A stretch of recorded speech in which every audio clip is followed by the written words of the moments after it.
Hey guys, welcome back. It's your guy Paul and this is Route Adventures on our continued series towards the northeastern of Kenya.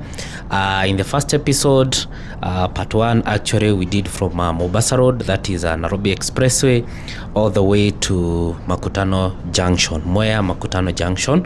And in this episode, we are actually going to travel all the way from Mwea Makutano Junction up to Narumoro, and we are going to see the massive project that the government of Kenya is building, a massive project that is the Marwa interchange. So you better stay tuned, relax, and let's enjoy this whole drive together.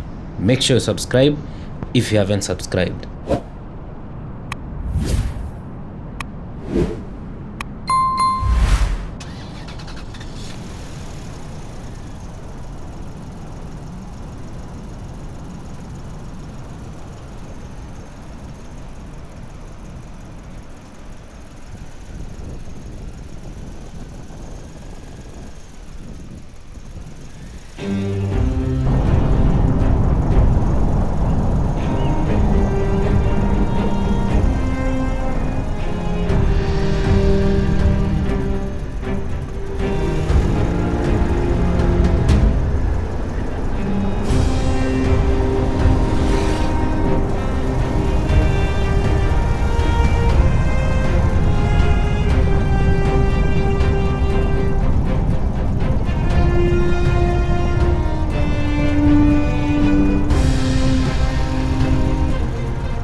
We are now passing Kibigoti. Kibigoti is actually an agricultural town where most people here who are from Kirinyaga County, yes, in Mount Kenya, they majorly do farming, like guashe. What do we call guashe in English? Sweet potato. Yes, sweet potato. So there is a very steep hill here. So if you're buying a car and you need to test its gearbox, you can actually do a drive from Nairobi all the way to this hill. Yeah, the Kibigoti hill. After the hill, now that is when you get to Karatina town.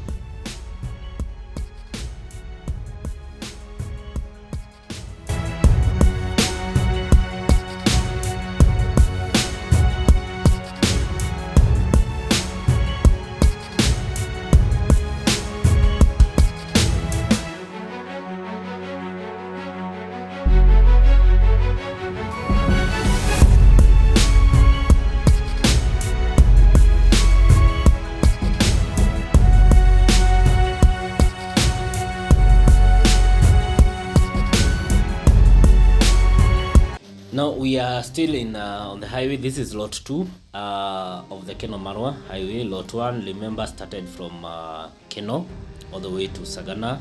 I would say that lot is over 90% done. Most of the sections are already done. Maybe the remaining part is the road furnitures like the street lights, the footbridges, and the signages and what have you, and then removing those crazy bumps. And I don't know why, I don't know what is the obsession with the bumps on Kenyan highways. You find that they build so huge bumps. I understand is to slow the vehicles and protect the pedestrians, but then I think it all boils down to public sensitization about their safety, because even a speed bump is not going to prevent you from being knocked or from being hit by a vehicle. So the best thing is to sensitize the public, teach them the importance of crossing at designated places, and also for the Kenya to speed up the completion of the footbridges. As you have seen, not a single footbridge is done on that road. Some are coming up, some stalled like 3 years ago, but I would wish that we can have footbridges across all highways in Kenya. That is something we are lacking. And also we can have a designated pedestrian crossing point, not just jaywalking on the road, crossing the road anyhow. As you can see, the contractor is doing the drainage, though a very huge section as you approach Karatina is not done. In some diversions are very rough. The contractor decided the money for the diversion, he decided to pocket. I would say that because I'm not an architect or I'm not an engineer, but I would tell you, while they are formulating their tenders, or they are formulating all the study they are doing, they actually put in consideration diversions, compensations, and things like that.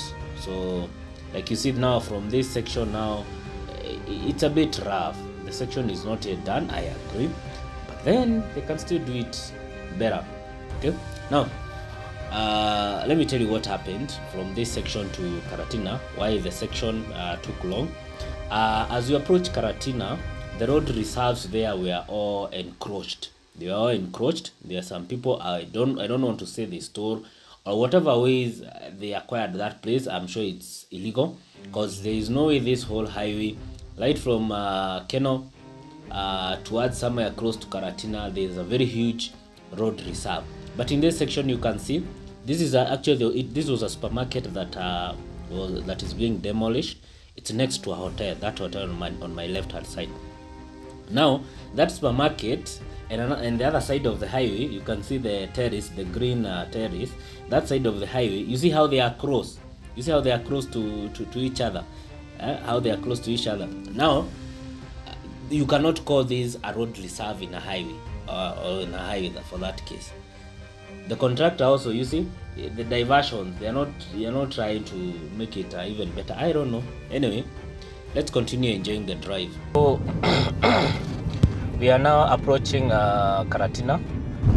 Yes, we are approaching Karatina, and as I told you, the road is not complete. Some sections are actually being done right now as we speak. But at least something is happening. It's not like before. Remember this road construction started way back in 2020. Yeah, it started 2019 or 2020. Yeah, it was after COVID, so I think it was 2020. And 5 years down the line, they are not yet done with the road, and the road is around 80 kilometers, if I'm not wrong. It's around 80 kilometers, and I don't know, that is a very, very slow pace. This road is one of the roads that we are made in the slowest pace possible. Do you have any slowest pace possible? Anyway, so far the sections that are done, we are now at lot 2. We are actually approaching Karatina. By the way, let me give you a short history about Karatina. Who can guess why the place is called Karatina? Let me give you some few seconds for you to make that guess. Why was the place called Karatina? Okay, I know if you ask a Kikuyu, we'll try and translate it this way. Kara is kidore, like this one finger. We call finger in Kikuyu kara when it is one, kara. If it is small, I mean this one, the smallest, we call it kara, and the biggest kiara, like this one, kiara. That is the biggest ni kiara. Okay, so now for Karatina, if you ask a Kikuyu, will tell you ni kara, itina. Itina, of course, ketimba. That one, you know, I don't have to say it. So someone would think is kara and kitimba. No, that is not actually the actual meaning of Karatina. The actual meaning of Karatina is quarantine. Okay, so Karatina during the British era, or during the colonial era, it used to be a quarantine. It used to be a quarantine. So that is why the whole area was called quarantine.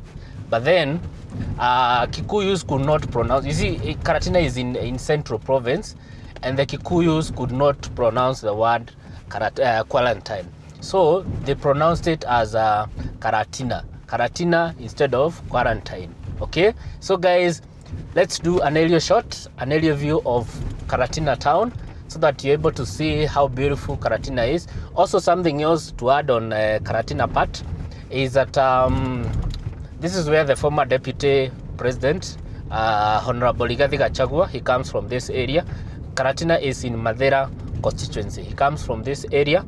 I'll try and see if I can show you the road that leads to his village. That is Wamunyoro. Okay, so you better stay tuned. If you haven't subscribed, please make sure you subscribe.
So we are now approaching the interchange.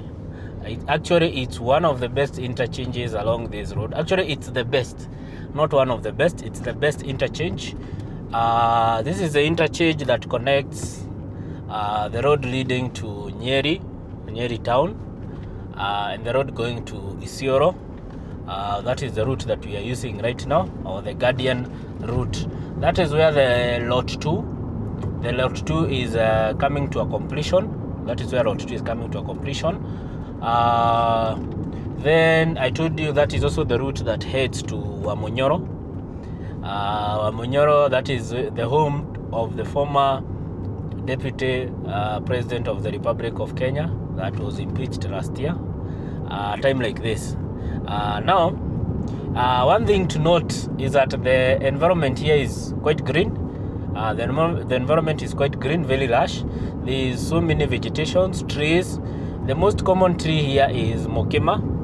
I don't know Mokema in English, what's the name of Mokema in English, but that is the most common tree in this location. People here, they are majorly farmers.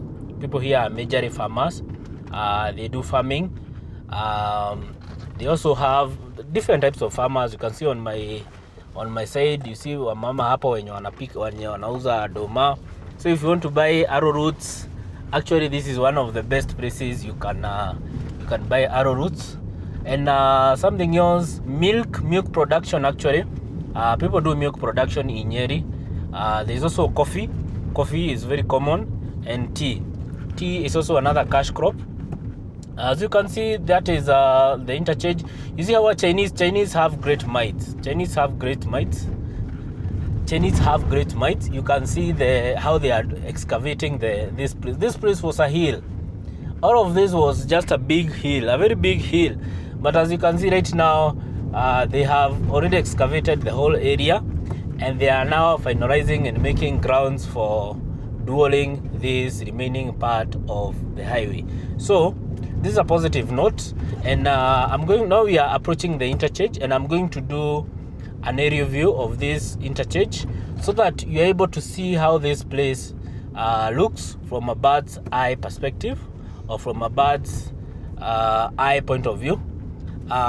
Then from there we proceed to the right hand side, where we head to Nanyuki. I think Nanyuki is going to be our next stop. Maybe it's going to be our next stop. Then from there we proceed all the way to Isiolo. Okay, proceed all the way to Isiolo. Here we are supposed to keeping left. It leads you to Nanyuki, Sagana State Lodge, and what have you. So if you haven't subscribed, kindly make sure you subscribe. Hit that subscribe button, and I'll greatly appreciate.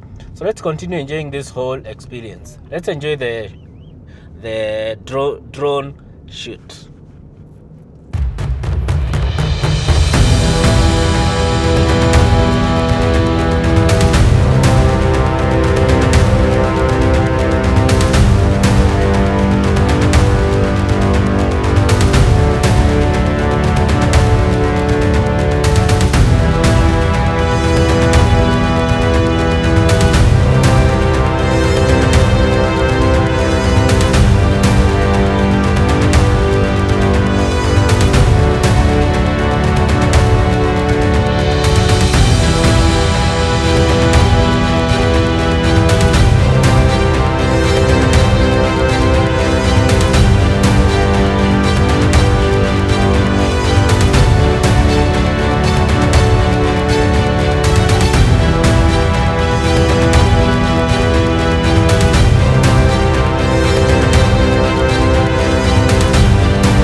proceed with the journey. This is past Kericho. Actually, this is at Keganjo. This is where we have the AP Administration Police Training. I think this is the HQ, the headquarter of the Administration Police Training. Now the next town actually we are approaching is Chaka Town. But before we get to Chaka Town, I'll show you the KCC. Is it KCC? Yeah, the KCC Mount Kenya region. That is the Nyeri region on my right hand side. That is the KCC, the new KCC. You can actually deliver your milk there. And what else? Yeah, you can deliver your milk there. And for my South Africans and not South Africa, I mean for my Tanzanians, I hope you have seen that the Kenyan police do not block the road. Yeah, they do not block the road, but they just man the road without blocking the whole road. So this is Chaka Town. This is Chaka Town. We are passing Chaka Town. Chaka is very famous for for Chaka lunch. If you've ever been to Chaka lunch, Chaka market, it has a very big market on my left hand side. You have seen it there, Chaka market. And there are so many recreational facilities in Chaka. Actually, Chaka can be one of your retirement settlement place. Now we are on the highway heading towards Narumoro. Remember, on this episode or on this part 2, we are actually going to put a pause in Narumoro town. Then we proceed from Narumoro town all the way to Isiolo, and then the whole objective of this whole trip is all the way to where?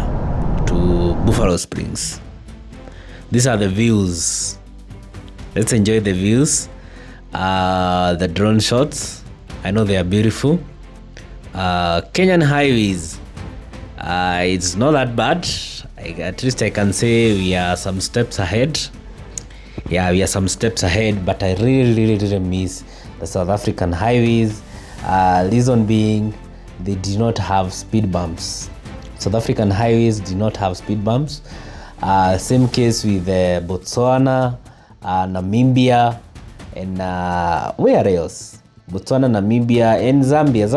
There were some bumps, but they were not that many as compared to what we have in East Africa. When I talk about East Africa, in this case, I'm referring to Kenya being their mother, followed by Tanzania, followed by Uganda. I have not been to Rwanda. I would actually want to do a Rwanda trip. But nevertheless, we don't have much differences when it comes to the road infrastructure. The vehicle we are using in this whole trip, it's a BMW X5 2012 model E70. It has one of the most reliable engines, the N55 engine. The N55 engine, actually, it has been used in several vehicles. It has also been used in some of the Range Rover have that engine. Some of the performance cars, they have that engine. N55, it's actually considered a bulletproof engine. So Nanyuki, actually, it's known for tourism. It has so many white settlers, especially the British military. They are called the Batuk. Batuk, actually, they have a camp base in Nanyuki. Something else worth noting about Nanyuki. Nanyuki actually has two climates. Remember, Nanyuki faces Mount Kenya. So it depends on the side you are in. If you are on the side of leeward and windward, so the environment is going to be different. If you are on the leeward, it's going to be very dry, dusty, and very windy. If you're on the side of the windward, it's actually going to be very lush green. You're going to experience heavy rainfall than normal, and it's not going to be that windy. So it depends on the side of the Mount Kenya that you are in. So let's enjoy this drive, and guys, don't forget to subscribe. If you haven't subscribed, please consider doing that, and I'll really appreciate, if possible, share this video to your friends so that they can see the good work that I have done in this whole episode. Till then, let's meet in the part 3 that is going to mark the end of day 1. Then we proceed with day 2. Day 2 we are going to do Buffalo Springs. I'm going to show you the natural spring, the natural swimming pool in Buffalo Spring, that is in Isiolo. I can take you there. If you want me to take you there, I can take you there. Just inbox me on my social media handles, Honorable Poro. You have seen that driver there, a very careless driver. I don't know which kind of a car is this. It's a Toyota, what do you call this Toyota? It's used as a matatu. I've seen a very reckless driver. So this is actually Narumoro. Narumoro is a town that is just next to Nanyuki. It's between Chaka and Nanyuki. The land on my left hand side, it's owned by one of the former very prominent politician. Right now he is the late. He owns that whole big piece of land, and I think it's preventing development. You see, the Narumoro town is concentrated on the right hand side instead of expanding on both sides. The other side of the road is owned by a former prominent politician, hence preventing the expansion of this small, beautiful town. There are no activities to do in Narumoro. Maybe apart from a small break, you can have a nyama choma there. You can have a small break there. Apart from that, no much activity to do there. So see you. Let's wait for part 3.